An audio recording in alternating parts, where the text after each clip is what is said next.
The first part of the episode about personality styles deals with the narcissistic personality style, one of my favorite styles and one of the styles that we often find and that is relevant for many, because these people are visible and at the same time can certainly trigger us.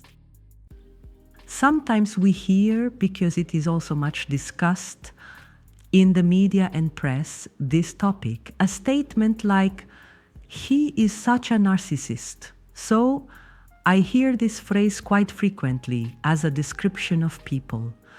The boss who always wants to be the center of attention, or the person who only thinks about themselves, or maybe even the colleague who cannot take criticism. But is that really the case? Is that really already the narcissistic personality style? Because not everyone among us who appears confident or perhaps even receives recognition, anyone who receives or needs narcissists automatically has a narcissistic personality style, let alone a disorder. Because when we talk about a disorder, we are only referring to a very small portion of people.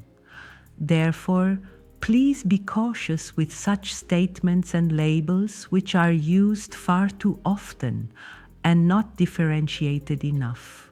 We very often encounter people with a narcissistic personality accentuation or a narcissistic personality style. Attention, it is not an illness, but simply a way someone thinks, feels, and acts.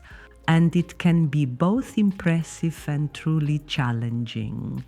And this personality style is very visible and palpable. Why are people with this style so attractive to others? Because people with a narcissistic personality style are often charismatic,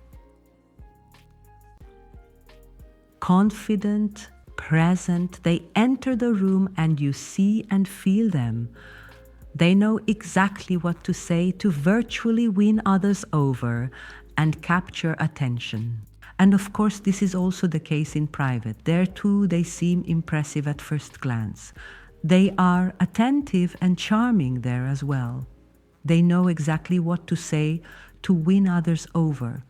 And that's precisely why many people feel attracted to them. Unfortunately, the first impression doesn't always last, and the image can indeed change after a while. Because then one also experiences or feels the downsides of such a personality style. A very important point when we talk about the narcissistic personality style is that these people absolutely need attention and affirmation. And that is extremely important to them. They seek recognition and feel particularly good then when they are admired, when they are praised. I would say that's not automatically bad. And who doesn't honestly like being appreciated, receiving a compliment or getting positive feedback for something? It only becomes difficult when the entire self-esteem depends exactly on that. That's precisely when it can become challenging. The downside of this is that criticism often affects these people deeply, even if they don't automatically show it. They react. These people react then with justification, with distraction, or sometimes even with devaluation of others. Now the question remains, how does this affect the relationships? Those who naturally need a lot of affirmation also often take up a lot of space. This means that conversations revolve a lot around one's own person, one's own successes, and one's own perspective, and almost all other people stay a bit behind. Sometimes, depending on the position, this can work quite well in a job. At the latest in private life, this could lead to problems because whoever always has to adapt and always has to praise someone else, has to put them on a pedestal. Over time, one loses their own voice, their own feeling, and whoever constantly holds back eventually withdraws and feels insignificant.